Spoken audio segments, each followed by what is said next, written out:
Have you ever looked at an old family photograph and wondered what secrets it might be hiding? Today, I'm going to tell you a story that will change the way you see historical portraits forever. What appears to be a simple family photo from 1885 Charleston holds a heartbreaking truth that took historians over a century to uncover. This is a story of forbidden friendship, societal barriers, and a love so pure it transcended the darkest period of American history. Before we dive into this incredible story, make sure to subscribe to our channel and hit that notification bell. You won't want to miss the shocking revelations and emotional journey that are coming. The morning mist clung to the cobblestone streets of Charleston like a shroud, carrying with it the scent of magnolia blossoms and the distant sound of church bells calling the faithful to Sunday service. It was October 15th, 1885, 20 years after the end of the Civil War, yet the old ways died hard in the Holy City. The grand mansions along Meeting Street stood as monuments to a bygone era, their Greek revival columns and wrought-iron balconies speaking of wealth built on the backs of human bondage. Inside the imposing Whitmore mansion, with its 14 rooms and manicured gardens, the household was stirring with unusual activity. Today was no ordinary Sunday. It was the day the family would sit for their annual portrait, a tradition that had been maintained for 3 generations and served as both a display of prosperity and a declaration of social standing. Margaret Whitmore stood before her ornate mahogany mirror, its surface reflecting not just her image, but the opulent bedroom behind her. At 42, she possessed the refined beauty that came from a lifetime of privilege, skin protected from the harsh southern sun, hands soft from never-knowing manual labor, and a bearing that spoke of finishing schools and European tours. Her auburn hair was arranged in the latest fashion, and she wore a dress of deep burgundy silk that had been imported from Paris at considerable expense. "Patience, my dear," she murmured to herself as she adjusted the pearl necklace that had belonged to her grandmother, a woman who had ruled Charleston society with an iron fist wrapped in silk gloves. Margaret had inherited not just the jewelry, but the responsibility that came with the Whitmore name, a responsibility that weighed heavily on her shoulders this particular morning. Her husband, Colonel James Whitmore, was already dressed in his finest black suit, complete with a gold pocket watch that had been a gift from the governor of South Carolina. At 48, James carried himself with the military bearing he had maintained since his service in the Confederate Army. His steel-gray eyes and stern jaw spoke of a man accustomed to command, whether on the battlefield or in the boardroom. The fortune he had built in cotton and shipping had not only restored the family's wealth after the war, but had elevated them to new heights of influence. "Margaret," he called from the hallway, his voice carrying the authority of someone who expected immediate compliance. "We mustn't keep Mr. Müller waiting. You know how these German photographers can be about punctuality." The children were already gathering in the grand parlor, a room that served as the heart of the Whitmore home. The walls were adorned with portraits of ancestors dating back to the colonial period, each face a testament to the family's long-standing prominence in Charleston society. Crystal chandeliers cast prismatic light across Persian rugs and furniture that had been crafted by the finest artisans in Europe. 16-year-old James Jr., the eldest child and heir to the Whitmore legacy, stood near the marble fireplace adjusting his cravat. He possessed his father's strong jaw and his mother's refined features, creating a combination that had already caught the attention of several prominent Charleston families with marriageable daughters. James Jr. was being groomed to take over the family business, spending his mornings at the College of Charleston and his afternoons learning the intricacies of cotton trading and shipping logistics. 14-year-old Catherine sat primly on the velvet settee, her posture perfect from years of deportment lessons. She wore a dress of pale blue silk that complemented her golden hair and brought out the cornflower blue of her eyes. Catherine was everything a Southern belle should be, accomplished in French and piano, skilled in watercolor painting, and versed in the subtle art of conversation that would serve her well in the drawing rooms of Charleston's elite. Her future had already been mapped out. A debut at 18, marriage to a suitable gentleman from a good family, and a life of social obligations and charitable work. But it was 8-year-old Elizabeth who drew the eye, even in this room full of finery. The youngest of the Whitmore children possessed an ethereal quality that seemed almost otherworldly. Her hair was the color of spun gold, falling in perfect ringlets that caught the light from the chandeliers. Her dress, made of the finest white cotton with intricate lace trim and tiny pearl buttons, made her look like a porcelain doll come to life. But it was her eyes that truly set her apart. Large, expressive, and filled with an intelligence and compassion that seemed far beyond her years. Elizabeth had always been different from her siblings. While James Jr. and Catherine accepted their roles in Charleston society without question, Elizabeth possessed a curiosity about the world that often led her into trouble. She asked uncomfortable questions about why some people lived in grand houses while others lived in shacks. She wondered aloud why some children went to school while others worked in the fields. Most troubling of all, she seemed genuinely interested in the lives of the servants who maintained their privileged existence. "Children, please take your positions," Margaret instructed as she entered the parlor, her silk dress rustling with each step. "Mr. Muller will be ready for us shortly." Heinrich Müller, the photographer, had arrived at dawn with his assistant and an enormous amount of equipment. His thick German accent and meticulous attention to detail had made him the photographer of choice for Charleston's most prominent families. His camera, a massive contraption of wood, brass and glass, stood on a sturdy tripod, like some mechanical beast ready to capture souls. "Ah, such a beautiful family," Mr. Muller declared as he emerged from beneath the black cloth that covered his camera. "We will create something magnificent today, yes, but first we must arrange everyone just so." As the family took their positions according to Mr. Muller's precise instructions, Elizabeth's attention wandered to the far corner of the room where several of the household staff stood at attention. Among them was Samuel, a young man who had recently turned 18, but whose eyes held the weight of someone much older. Samuel had been born into slavery on the Whitmore plantation just outside Charleston in 1867. 2 years after the Emancipation Proclamation, but during the chaotic period when the reality of freedom was still being negotiated. His mother, Celia, had been the plantation's head cook, renowned throughout the county for her culinary skills.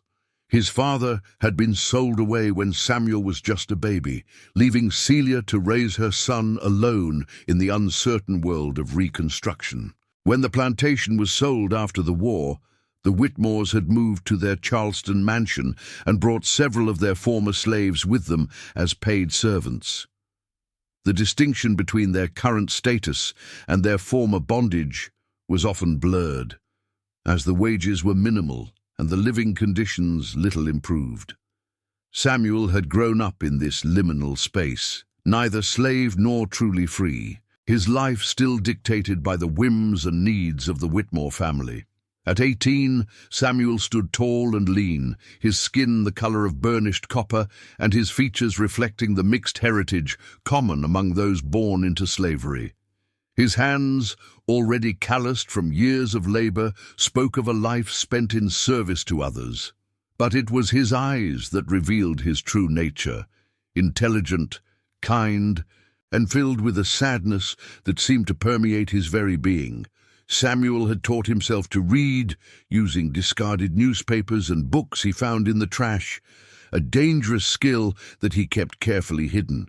Literacy among former slaves was still viewed with suspicion and fear by many white families, who worried about the ideas that education might plant in the minds of their servants. Samuel understood the precarious nature of his position and had learned early to make himself invisible, to anticipate needs before they were spoken, and to never, ever draw attention to himself. But there was one person in the Whitmore household who saw Samuel differently, who looked past his status as a servant and saw the intelligent, gentle young man beneath. That person was 8-year-old Elizabeth, and their unlikely friendship had been growing in secret for months. "Now then," Mr. Muller announced, his voice cutting through Elizabeth's reverie, "we must all remain perfectly still for several minutes. The slightest movement will blur the image, and we cannot have that, can we?" As the family froze in their carefully arranged poses, Elizabeth felt the familiar pull of her gaze toward Samuel. In that moment, surrounded by the trappings of her privileged life, she felt a connection to the young man standing silently in the corner that was stronger than any bond she shared with her own family members.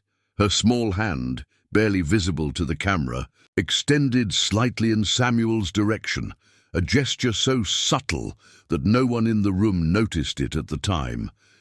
But the camera, that mechanical eye that captured truth without judgment, would preserve this moment forever. The flash powder ignited with a brilliant burst of light, temporarily blinding everyone in the room. In that instant of white-hot illumination, a secret was captured in silver and shadow, a secret that would haunt the Whitmore family for generations to come.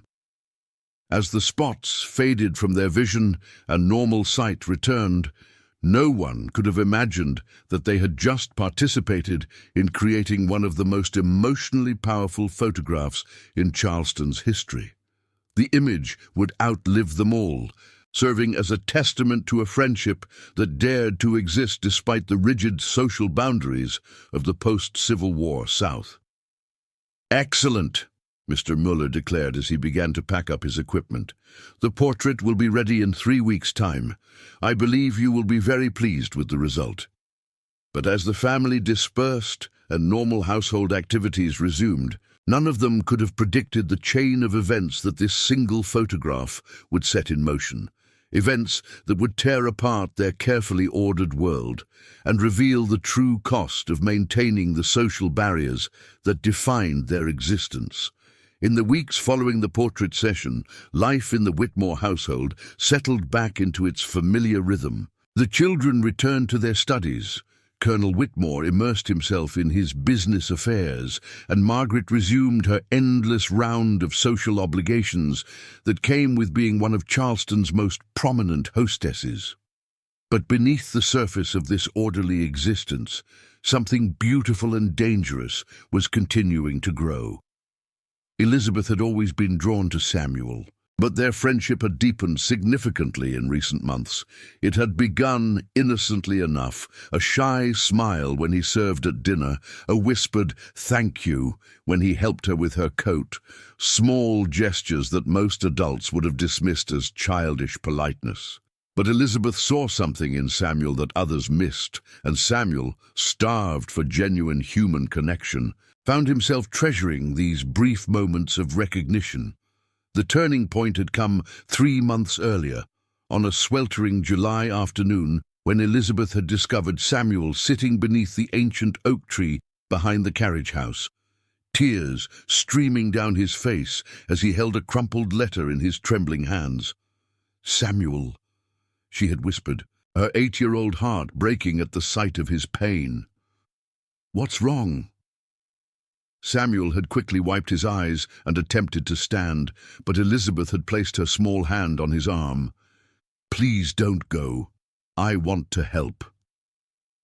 The letter, Samuel had eventually explained, was from a man claiming to be his father, the father who had been sold away when Samuel was just a baby. The man was dying in a hospital in Savannah and wanted to see his son one last time. But Samuel had no money for travel, no way to leave his position with the Whitmores, and no hope of ever meeting the man who had given him life. Elizabeth had listened with the intense focus that only children possess, her young mind struggling to comprehend the cruelty of a system that could separate families so casually. "Why can't you just go?" she had asked with the innocent logic of childhood. Samuel's explanation had opened Elizabeth's eyes to a world she had never imagined. A world where freedom was an illusion, where the color of one's skin determined the boundaries of one's life, and where even the most basic human desires could be denied by those with power. From that day forward, their friendship had taken on a deeper dimension. Elizabeth began seeking out Samuel during the quiet afternoon hours when her parents napped and her siblings were occupied with their own pursuits. Their meeting place became the old oak tree, where Spanish moss created a natural curtain that shielded them from prying eyes. Samuel had initially resisted these encounters, understanding far better than Elizabeth the dangerous nature of their friendship. "Miss Elizabeth," he would say, his voice always respectful even in these private moments, "you shouldn't be spending time with me like this, if your papa finds out." But Elizabeth, with the stubborn determination that would define her character throughout her life, refused to be deterred. "You're my friend, Samuel," she would insist. "Friends spend time together." These words would break Samuel's heart a little each time she said them. He understood, even if she didn't, the impossible nature of their friendship. He had seen what happened to those who forgot their place, who dared to cross the invisible but rigid lines that still divided Charleston society even 20 years after the war's end. During their secret meetings, Samuel would tell Elizabeth stories, not the sanitized fairy tales from her expensive storybooks, but real stories about his childhood, about the songs his grandmother had sung in the slave quarters, about the birds he watched from his small window above the carriage house. He spoke of dreams deferred and hopes that seemed as distant as the stars. Elizabeth, in turn, would share her own stories, tales from her lessons, descriptions of the books she read, and increasingly questions about the world beyond the walls of the Whitmore mansion. She wanted to know about Samuel's mother, about his life before the war, about his dreams for the future. "Do you ever think about leaving Charleston?" she asked one afternoon in late August, her voice barely above a whisper. Samuel was quiet for a long moment, his eyes fixed on the Spanish moss, swaying gently in the breeze. "Every day, Miss Elizabeth, every single day." "Where would you go?" "North, maybe. I hear there are places up north where a man like me can make something of himself, where I could learn a trade, maybe even start a business of my own." His voice carried a wistful quality that made Elizabeth's chest tight with emotion. "Then why don't you go?" Samuel's smile was heartbreaking in its sadness. "It takes money to travel, Miss Elizabeth. Money I don't have. And even if I did, there are complications." Elizabeth didn't fully understand what he meant by complications, but she sensed the weight of invisible chains that bound Samuel to Charleston, to the Witmore household, to a life that offered little hope for advancement or change. As autumn arrived and the leaves began to turn, their friendship deepened further. Elizabeth had discovered that Samuel could read, a skill he had taught himself in secret, knowing that literacy among former slaves was still viewed with suspicion and fear by many white families. This revelation had excited Elizabeth beyond measure. "You can read!" she had exclaimed, her eyes wide with wonder. "But that's wonderful! We can share books!" Samuel had looked terrified at the suggestion. "Miss Elizabeth, if anyone found out." But Elizabeth was already formulating plans. The next afternoon, she appeared at their oak tree carrying a leather-bound volume, Robinson Crusoe, that she had taken from her father's extensive library. "I thought you might like to read this," she said, her face bright with excitement. "It's about a man who gets stranded on an island and has to survive all by himself. He builds a whole life from nothing." Samuel's hands trembled as he accepted the book. No one had ever given him a gift before, certainly not something as precious as a book. The leather binding was soft beneath his fingers, and the pages smelled of vanilla and old paper. "Miss Elizabeth, I can't take this. If someone sees, then we'll be extra careful," she said with the simple logic that only children possess. "You can read it here, under our tree, and then give it back to me when you're finished. We can talk about it together." For the next several weeks, Samuel would steal moments whenever he could to read beneath the oak tree. Elizabeth would often join him, sitting quietly while he read aloud in his soft, careful voice. His reading was hesitant at first, but as his confidence grew, the words began to flow more smoothly. The story of Robinson Crusoe resonated deeply with Samuel. Here was a man who had been stripped of everything familiar, forced to build a new life with only his wits and determination. The parallels to his own situation were not lost on him, and he found himself discussing the story with Elizabeth in ways that revealed his sharp intelligence and thoughtful nature. "Do you think Crusoe was truly free on his island?" Samuel asked one afternoon as they sat in their hidden sanctuary. Elizabeth considered the question seriously. He could do whatever he wanted. No one was telling him what to do or where to go. But he was also trapped, Samuel pointed out. He couldn't leave, couldn't choose his circumstances. Sometimes I wonder if there's really any difference between his island and... He gestured vaguely toward the mansion. These conversations revealed to Elizabeth a depth of thought and feeling in Samuel that she had never encountered in the adults around her.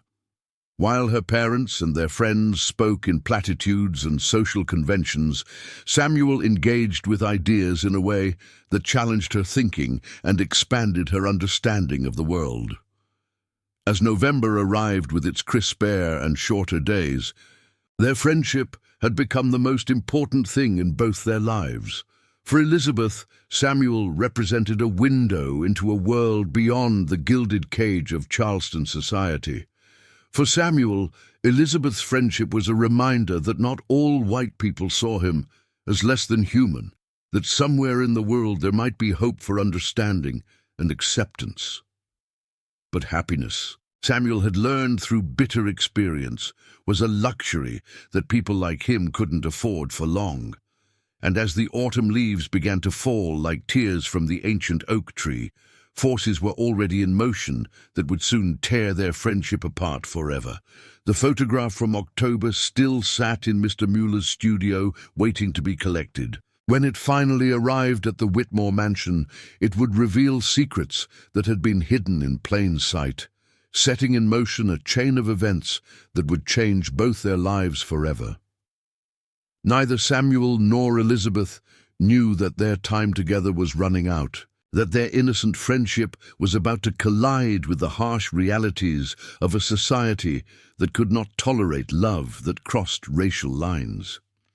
They continued to meet beneath their oak tree, sharing stories and dreams, unaware that each moment together was precious beyond measure. The last golden days of autumn were slipping away, and with them the last days of their friendship. Soon, the photograph would arrive, and the secret it contained would be discovered. But for now, in the fading light of November afternoons, a young black man and a white child continued to find solace in each other's company, their friendship a small beacon of hope, in a world that seemed determined to extinguish such light wherever it appeared. December arrived in Charleston with an unusual chill that seemed to seep into the very bones of the city. The harbor waters turned gray and choppy, and the palm trees that lined the battery swayed in the cold wind like dancers performing a melancholy ballet. Inside the Whitmore mansion, fires crackled in every hearth, but even the warmth of burning oak could not dispel the sense of unease that had begun to settle over the household.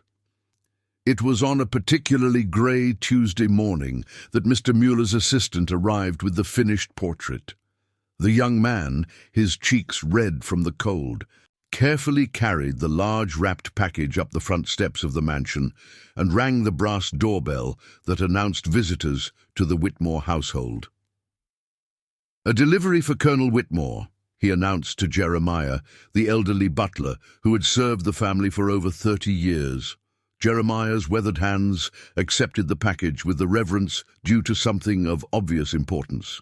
"The family portrait has arrived," Jeremiah announced as he entered the morning room where the Whitmores were taking their breakfast. The room fell silent, except for the gentle clink of china and the soft ticking of the mantel clock. Colonel Whitmore set down his coffee cup with deliberate precision. "Excellent. Have it unwrapped in the parlour. We'll examine it there." The family gathered in the grand parlour as Jeremiah carefully removed the brown paper wrapping to reveal the finished portrait. Even in the grey morning light, filtering through the tall windows, the photograph was striking. Mr. Mueller had captured not just their images, but something of their essence. The dignity of Colonel Whitmore, the refined beauty of Margaret, the promise of the older children, and the ethereal quality that made Elizabeth so captivating. "Oh, James," Margaret breathed, her hands clasped together in delight. "It's absolutely beautiful. We look quite distinguished, don't we?" The children crowded around to see themselves immortalized in the formal pose. James Jr. pointed out how tall and mature he appeared, while Catherine admired the way her dress had photographed. But it was Elizabeth who studied the image with an intensity that made her parents exchange glances. "What do you think, darling?" Margaret asked her youngest daughter. "Do you like how you look in the photograph?"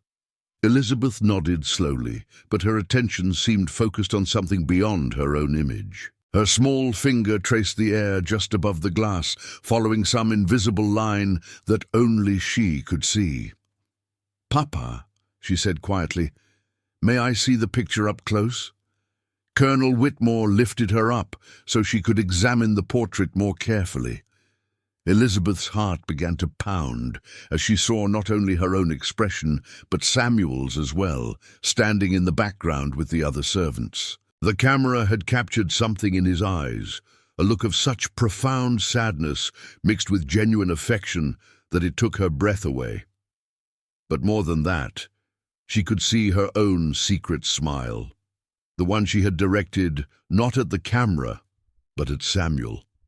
In the stark black and white of the photograph, her expression was unmistakably one of love and connection, a look that spoke of shared secrets and deep affection. "It's a fine portrait," Colonel Whitmore declared, setting Elizabeth down. "We'll hang it in the front hall where visitors can see it properly. It will serve as an excellent representation of our family." That evening, after the household had settled for the night and the servants had retired to their quarters, Elizabeth crept downstairs to look at the portrait again. The gas lamps in the hallway cast dancing shadows across the photograph, making the figures seem almost alive in the flickering light. Standing before the portrait in her white nightgown, Elizabeth felt a complex mixture of emotions. There was joy in seeing her friendship with Samuel captured forever, but also a growing sense of fear. Even at 8 years old, she understood that there was something dangerous about the way she was looking at Samuel in the photograph, something that the adults in her world would not understand or approve of. The next morning brought visitors to the Whitmore household, Mrs. Adelaide Pemberton and her daughter Cordelia, who had come for their weekly tea with Margaret. Mrs. Pemberton was Charleston society's most notorious gossip, a woman whose sharp eyes missed nothing and whose tongue was even sharper. She had the ability to find scandal in the most innocent situations and the inclination to share her discoveries with anyone who would listen. "Margaret, darling," Mrs. Pemberton exclaimed as she was shown into the parlour. "I simply had to see your new family portrait. Heinrich Müller's work is always so exquisite." The women made their way to the front hall, where the portrait now hung in a place of honour. Mrs. Pemberton studied the image with the intensity of a detective, examining evidence, her pale blue eyes moving across every detail. "What a lovely photograph," she said initially, her voice carrying the practiced enthusiasm of someone skilled in social pleasantries. "The children look absolutely charming, and you and the Colonel appear quite distinguished." But as she continued to examine the portrait, Mrs. Pemberton's expression began to change. Her eyes narrowed slightly, and she tilted her head as if trying to solve a puzzle. "Though I must say," she continued, her voice taking on the tone that Margaret had learned to dread, "there's something quite interesting about young Elizabeth's expression." Margaret looked at the portrait with fresh eyes, suddenly seeing what her friend was seeing. Elizabeth's gaze was indeed directed away from the camera, and her smile held an intimacy that seemed inappropriate for a formal family portrait. "Whatever do you mean, Adelaide?" Margaret asked, though a cold dread was already beginning to form in the pit of her stomach. "Well, she's not looking at the camera, is she?" Mrs. Pemberton observed, with the satisfaction of someone who had discovered something significant. "Her attention seems to be directed elsewhere entirely, and that smile. It's quite intimate, wouldn't you say? Almost as if she's looking at someone she cares for deeply." Mrs. Pemberton's eyes moved to the background of the photograph, where the servants stood in their designated positions. "I wonder," she mused, "what could have captured her attention so completely?" Margaret felt her cheeks burn with embarrassment and something approaching panic. She had always prided herself on maintaining perfect control over her household, on ensuring that every aspect of their family life reflected the dignity and propriety expected of their social position. The suggestion that something inappropriate might be captured in their formal family portrait was almost unbearable. "I'm sure it's nothing," Margaret said quickly, but her voice lacked conviction. "Children can be so unpredictable during long photographic sessions." "Of course," Mrs. Pemberton agreed, but her tone suggested that she was far from convinced. "Though one does wonder about the influences that might shape a child's attachments." That evening, Margaret mentioned the conversation to her husband as they prepared for bed. Colonel Whitmore listened with growing anger as his wife recounted Mrs. Pemberton's observations and implications. "Show me the photograph again," he demanded, his voice tight with controlled fury. Together, they stood before the portrait in the gaslight of the front hall. Colonel Whitmore examined the image with the methodical attention he had once applied to military intelligence, and what he saw made his jaw clench with rage. Elizabeth's expression was indeed problematic, too intimate, too affectionate for a formal family portrait. But more than that, when he followed the direction of her gaze, he could see that her attention was focused on the servants in the background, and there, standing among them, was Samuel, young, handsome, and looking back at Elizabeth with an expression that made the Colonel's blood run cold. "James," Margaret whispered, "you don't think Elizabeth has been spending time with the help, do you?" The Colonel's investigation began the next morning and was both swift and thorough. He questioned the other servants, examined Elizabeth's daily routine, and searched for any evidence of inappropriate contact between his daughter and the household staff. What he discovered exceeded his worst fears. Within 2 days, he had uncovered the truth about Elizabeth and Samuel's friendship. The book, Robinson Crusoe, was found hidden in Samuel's small room above the carriage house, its pages worn from repeated reading. Several servants, under pressure and fearing for their own positions, admitted to seeing the two together beneath the oak tree behind the carriage house. The cook, a middle-aged woman named Bessie, who had worked for the family for 15 years, was particularly forthcoming under the Colonel's stern questioning. "Yes, sir," she admitted reluctantly. "I seen Miss Elizabeth talking to that boy Samuel more than once. Thought it was just childish foolishness, sir. Didn't think nothing of it." "How often?" the Colonel demanded. "Most afternoons, sir, when the family was resting. They'd sit under that old oak tree, talking quiet-like. Sometimes she'd bring him things, food from the kitchen, books from the library. The colonel's face grew darker with each revelation. The idea that his daughter, his precious, innocent daughter, had been consorting with a former slave was beyond his comprehension. But worse than that was the evidence in the photograph, the undeniable proof that Elizabeth felt genuine affection for Samuel. "Has anyone else observed this association?" he asked. Bessie shifted uncomfortably. "Well, sir, some of the other servants have seen them together, but we all thought—" "I mean, she's just a child, sir. We didn't think—" "You didn't think," the colonel repeated coldly. "That's precisely the problem."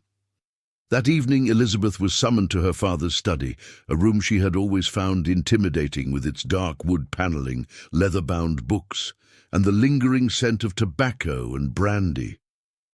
She had never seen her father so angry, his face flushed with rage, and his hands trembling with barely controlled emotion.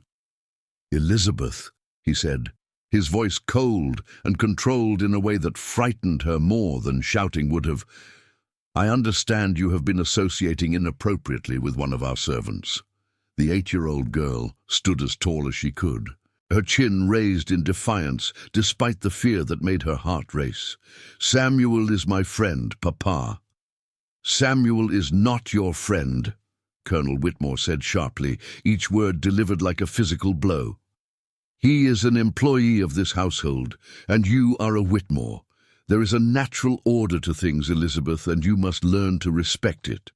"But, Papa, Samuel is kind and smart, and—" "I will not hear another word about this boy," the colonel interrupted, his voice rising for the first time. "You are forbidden from speaking to him again. You will not go near the servants' quarters, you will not seek him out, and you will certainly not give him any more books or food. Is that understood?" Elizabeth's eyes filled with tears, but she lifted her chin higher. "Samuel never did anything wrong, Papa. He's good and gentle and—" The colonel's hand slammed down on his desk with such force that Elizabeth jumped backward. "That boy has taken advantage of your innocence, Elizabeth. He has manipulated you, used your childish affections for his own purposes. This is exactly why there must be boundaries between our kind and theirs." "That's not true," Elizabeth cried, her young voice breaking with emotion. "Samuel would never hurt me. He's my friend." "He is not your friend," the colonel repeated, his voice deadly quiet. "And if you ever speak to him again, if you ever so much as look in his direction, there will be consequences that you cannot imagine. Do I make myself clear?" Elizabeth nodded through her tears, but the colonel could see the defiance still burning in her eyes. He realized that words alone would not be enough to end this dangerous association. More drastic measures would be required. That night, Samuel was called to the colonel's study. The young man entered the room with the careful, measured steps of someone who understood that his very life might depend on the next few minutes. He had seen the colonel's anger before, had witnessed what happened to those who displeased the master of the house. "You will leave this house tomorrow morning," Colonel Whitmore said without preamble, his voice carrying the finality of a judge pronouncing sentence. "You will not say goodbye to anyone, and you will not return. I am prepared to provide you with a small sum of money and a letter of reference, but only if you leave quietly and never contact this family again." Samuel had expected this moment for weeks. He had seen the way the colonel looked at the portrait, had noticed the whispered conversations between the master and mistress of the house, had felt the growing tension in the household like a storm approaching on the horizon. "Yes, sir," he said quietly, his voice steady despite the turmoil in his heart. "I understand." "I hope you do," Colonel Whitmore replied, his eyes boring into Samuel's with unmistakable menace. "Because if you ever attempt to contact my daughter, or if you spread any stories about this family, the consequences will be severe. There are men in this city who remember the old ways, Samuel, men who would be happy to remind you of your place in the world. The threat hung in the air between them like a physical presence. Samuel understood perfectly what the colonel was saying, that his life, his very existence, depended on his silence and his disappearance. "I would never do anything to harm Miss Elizabeth, sir," Samuel said with quiet dignity. "She's a good child with a kind heart. I hope she never loses that." The colonel's expression softened slightly at these words, but his resolve remained firm. "Then you'll understand why you must leave. This association is harmful to her, Samuel. It threatens her reputation, her future, her place in society. Surely you can see that." Samuel nodded, though his heart was breaking. He did understand, perhaps better than the colonel realized. He understood that their friendship, beautiful as it was, existed in a world that could not tolerate such connections.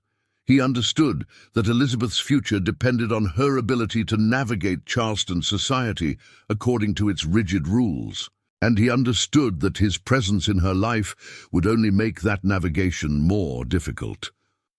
"I'll be gone before dawn, sir," Samuel said.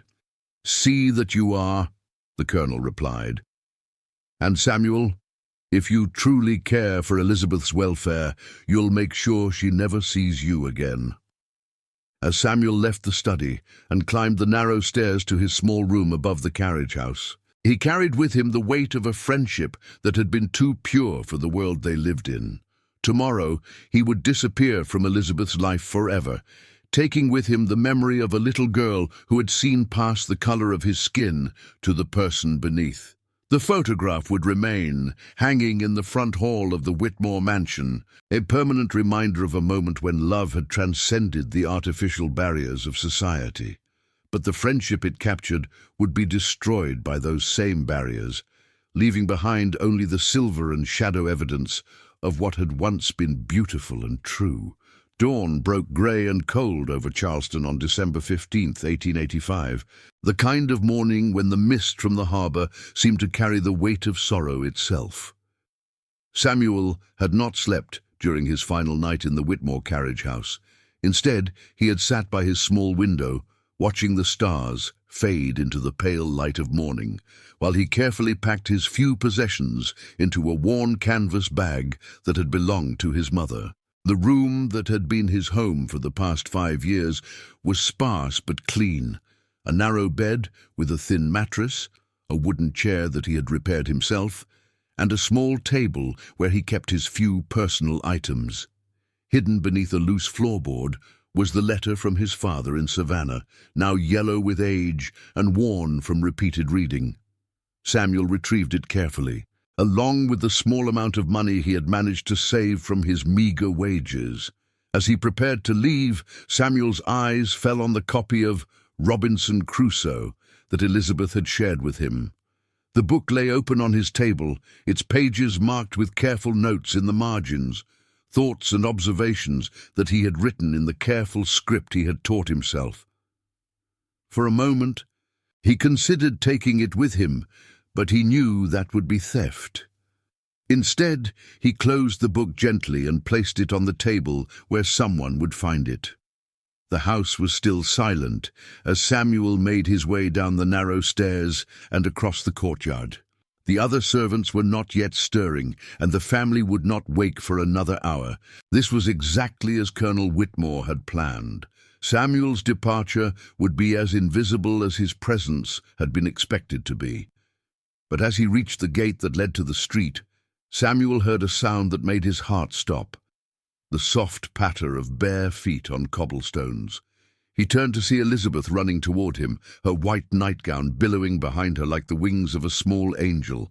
Her golden hair was loose around her shoulders, and her face was streaked with tears. "Samuel," she whispered urgently, her voice breaking with emotion. "You can't leave. Papa said you were going away, but I don't want you to go." Samuel knelt down so that he was at eye level with the little girl, his own eyes filling with tears that he had been holding back all night. "Miss Elizabeth, you shouldn't be out here if your papa finds you." "I don't care about Papa," Elizabeth declared with the fierce defiance that only children possess. "You're my friend, and friends don't leave each other." Samuel's heart shattered as he looked into her innocent face. How could he explain to an 8-year-old child the cruel realities of the world they lived in? How could he make her understand that their friendship, beautiful as it was, had been doomed from the beginning? "Miss Elizabeth," he said softly, his voice thick with emotion, "sometimes people have to leave, even when they don't want to. Sometimes it's the only way to keep the people we love safe." "But I'll be safe with you here," Elizabeth insisted, her small hands grasping his arms. "You would never hurt me. You're good and kind and—" "I know, sweet child," Samuel interrupted gently, "and you've been the best friend I could ever hope for. But your papa is right about one thing. I can't give you the life you deserve. You're going to grow up to be a fine lady, with a beautiful home and a loving family of your own. You'll have opportunities that I could never provide." Elizabeth shook her head violently.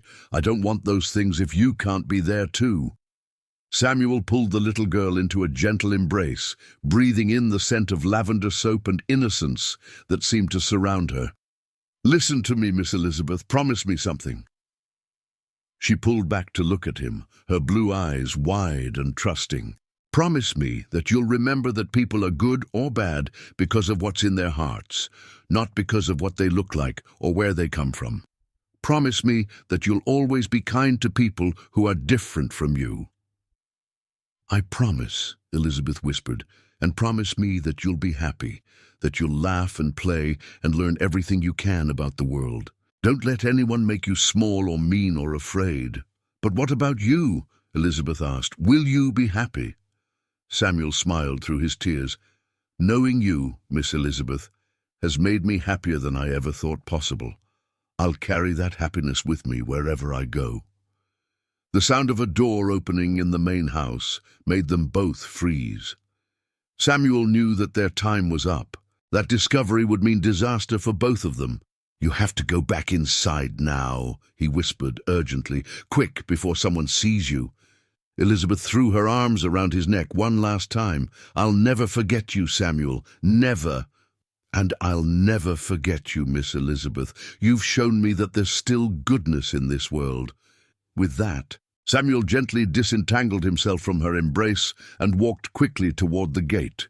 He did not look back, knowing that if he saw her face again, he would not have the strength to leave. Behind him, he heard the soft sound of Elizabeth's feet running back toward the house, and then silence. Samuel walked through the empty streets of Charleston as the city began to wake around him. The clip-clop of horses' hooves on cobblestones, the distant sound of church bells, the smell of wood smoke from countless chimneys. All of it felt like a farewell to the only life he had ever known. He made his way to the train station, where he used most of his savings to purchase a ticket to Savannah. Perhaps his father was still alive. Perhaps there was still time to meet the man who had given him life. If not, at least he would be far from Charleston, far from the temptation to return to a place where his presence could only bring harm to the little girl who had shown him such kindness. Back at the Whitmore mansion, Elizabeth crept back to her room and climbed into her bed, pulling the covers over her head as she sobbed into her pillow. She had lost her dearest friend, and she didn't understand why. The adult world seemed cruel and senseless, full of rules that separated people who cared about each other. When Elizabeth failed to appear for breakfast, Margaret went to check on her daughter and found her still in bed, her face red and swollen from crying. "Darling, what's wrong?" Margaret asked, though she suspected she already knew the answer. "Samuel is gone," Elizabeth whispered, her voice muffled by her pillow. Margaret sat on the edge of the bed and gently stroked her daughter's hair. Despite her husband's anger and her own concerns about propriety, Margaret's heart ached for her child's pain. "I know it hurts, sweetheart," she said softly. "But Papa made the right decision. You'll understand when you're older." "I'll never understand," Elizabeth declared, her voice filled with a determination that surprised her mother. "And I'll never forgive him for sending Samuel away." This declaration proved to be prophetic. In the days and weeks that followed Samuel's departure, Elizabeth's bright spirit began to dim. The spontaneous laughter that had once filled the Whitmore house became rare. Her smiles, when they came at all, were polite and proper, the kind expected of a young lady of her station, but lacking the genuine joy that had once made her so captivating. She would slip away to the oak tree behind the carriage house whenever she could, sitting beneath the Spanish moss and remembering Samuel's stories, his gentle voice, his kind eyes. She would bring books and read aloud to the empty air, imagining that he was still there to listen. But Samuel never came back. The portrait remained in the front hall, but now it served as a painful reminder of what had been lost. Visitors would comment on what a lovely family the Whitmores were, never knowing that the photograph captured the last moment of genuine happiness in young Elizabeth's childhood. Mrs. Pemberton, satisfied that she had uncovered and helped resolve a potential scandal, continued to visit regularly. She would often pause before the portrait and remark on how much more appropriate Elizabeth's expression would have been if she had been looking at the camera. "Children must be taught proper behavior from an early age," she would say, with the authority of someone who had raised 5 children of her own. "Otherwise they develop the most inappropriate attachments." Colonel Whitmore would nod in agreement, but privately he was troubled by the change in his youngest daughter. The vibrant, curious child who had once filled their home with laughter had been replaced by a quiet, withdrawn girl who seemed to be going through the motions of childhood without experiencing its joy. Margaret, too, noticed the change and worried about it. She tried to engage Elizabeth in activities that had once delighted her: painting lessons, piano practice, visits to other prominent families with children her age. But Elizabeth participated in these activities with a mechanical compliance that broke her mother's heart. "She'll recover," Colonel Whitmore assured his wife when she expressed her concerns. "Children are resilient. She'll forget about that boy in time." But Elizabeth did not forget. As the months passed and turned into years, she carried the memory of her friendship with Samuel like a secret treasure. She never spoke of him again, understanding instinctively that to do so would only bring more pain. But she never stopped thinking about him, never stopped wondering what had become of him, never stopped missing the one person who had seen her as she truly was. The experience changed Elizabeth in fundamental ways. She became more observant of the servants in their household, more aware of the invisible barriers that separated people based on race and class. She began to notice things that had previously escaped her attention: the way the servants' eyes would drop when family members entered a room, the careful distance they maintained, the way they seemed to disappear into the background of daily life. As she grew older, Elizabeth would often find herself studying the faces of the black men and women she encountered on the streets of Charleston, wondering if one of them might be Samuel. She would imagine him older, perhaps with a family of his own, hopefully happy and free in a way that he had never been in the Whitmore household. The portrait, meanwhile, took on an almost mythical quality within the family. It became a symbol of their prominence and respectability, displayed prominently for all visitors to see. But for Elizabeth, it remained a bittersweet reminder of a friendship that had been too pure for the world they lived in. Years later, when Elizabeth was grown and married with children of her own, she would sometimes stand before that portrait and remember Samuel. She would wonder what had become of him, whether he had found happiness somewhere beyond the reach of Charleston's rigid social boundaries, whether he ever thought of the little girl who had loved him like a brother. She would tell her own children stories about kindness and acceptance, about the importance of seeing people for who they truly were, rather than what society expected them to be. She would teach them that love and friendship could transcend any barrier, even if the world was not always ready to accept such connections. The photograph, preserved through generations of the Whitmore family, became more than just a family portrait. It became a testament to a friendship that had dared to exist despite the artificial barriers of its time. A reminder that even in the darkest chapters of history, human connection and compassion found ways to survive. And in Savannah, an old man dying in a charity hospital received an unexpected visitor in his final days. Samuel had arrived too late to have the long conversations he had dreamed of, but he was able to hold his father's hand as the older man drew his last breaths. In those final moments, Samuel told his father about a little white girl in Charleston who had shown him that love could exist across any divide, and the dying man smiled, understanding that his son had found something precious in the most unlikely of places. Samuel never returned to Charleston, but he carried Elizabeth's memory with him for the rest of his life. He eventually settled in Philadelphia, where he learned to read and write properly, started a small business, and raised a family of his own. He would tell his children about the importance of kindness, about a little girl who had seen past the color of his skin to the person beneath, about the power of friendship to transcend even the most rigid social boundaries. The portrait hangs today in the Charleston Museum, where visitors can see for themselves the tender smile of a little girl and the sad, gentle eyes of a young man whose friendship changed both their lives forever. The photograph serves as a powerful reminder that even in the darkest chapters of our history, human connection and compassion found ways to survive.